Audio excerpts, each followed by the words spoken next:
কখনো কি ভেবে দেখছেন যে আমরা এই পৃথিবীতে আসলে কেন এসেছি? আমাদের কি কোনো উদ্দেশ্য আছে? আমাদের কি কোনো মিশনে পাঠানো হয়েছে পৃথিবীতে? নাকি কোনো কাকতালীয় ঘটনার সাক্ষী হতে আমাদের এই পৃথিবীতে পাঠানো হয়েছে? সো আসুন আমরা সবাই মিলে এই প্রশ্নের উত্তর খোঁজার চেষ্টা করি। হাজার হাজার বছর ধরে দার্শনিকেরা এই প্রশ্ন নিয়ে ভেবেছেন এবং উত্তর খুঁজে পেয়েছেন। কেউ বলেছেন যে আসলে আমরা সত্য জানার জন্য এসেছি। কেউ বিশ্বাস করেন যে আমরা ভালোবাসা দেওয়া বা নেওয়ার জন্য এসেছি। আবার কেউ বলেন যে না, আমরা সুখ খুঁজতে পৃথিবীতে এসেছি। আসলে ঘটনাটা কি?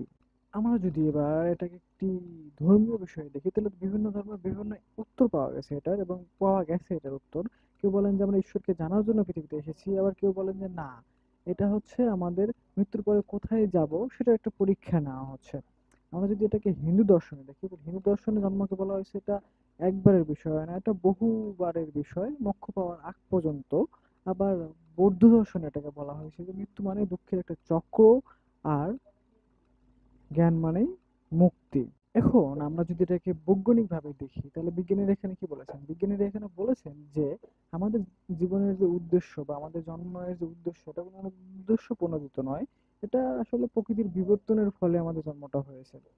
প্রকৃতির এটা একটা ধরনের কাকতালীয় খেলা বলা যেতে পারে। তাহলে যদি আমাদের জন্মটা প্রকৃতির কাকতালীয় খেলা হয়, তাহলে এখন প্রশ্ন এসে যায় যে আমাদের জীবনে যদি কোনো উদ্দেশ্য পূর্ণ নির্ধারিত না থাকে, তাহলে আমরা কি নিজের জীবনের উদ্দেশ্য নিজেই ঠিক করে নিতে পারি না? তাহলে আসলে আমাদের জীবনের যে উদ্দেশ্য, সেটা বাইরে কোথাও খুঁজলে আমরা পাবো না। সেটা আমাদের নিজেদের মধ্যেই আছে, সেটা আমাদের খুঁজতে হবে। সো আমরা কেন পৃথিবীতে আসলাম, কেন জন্মালাম? আসলে আমরা কি টাকার জন্য জন্মগ্রহণ করছি, আমরা কি জ্ঞানের জন্য, নাকি সুখ খোঁজার জন্য আমরা পৃথিবীতে এসেছি? আসলে সবার উত্তর একটু আলাদা আলাদা, কারণ সবার নিজের জীবনের বা জন্মের উদ্দেশ্যটা নিজেকেই খুঁজতে হয়। সবাই আলাদা আলাদা খোঁজে, যে কারণে আলাদা আলাদা অ্যান্সার পায়। সো আপনার কি মনে হয়, আপনি কেন জন্মেছেন? কমেন্টে জানান। আর এরকম রহস্যজনক প্রশ্নের উদ্ঘাটন করার জন্য আমাদের সাথে যুক্ত হন। ধন্যবাদ।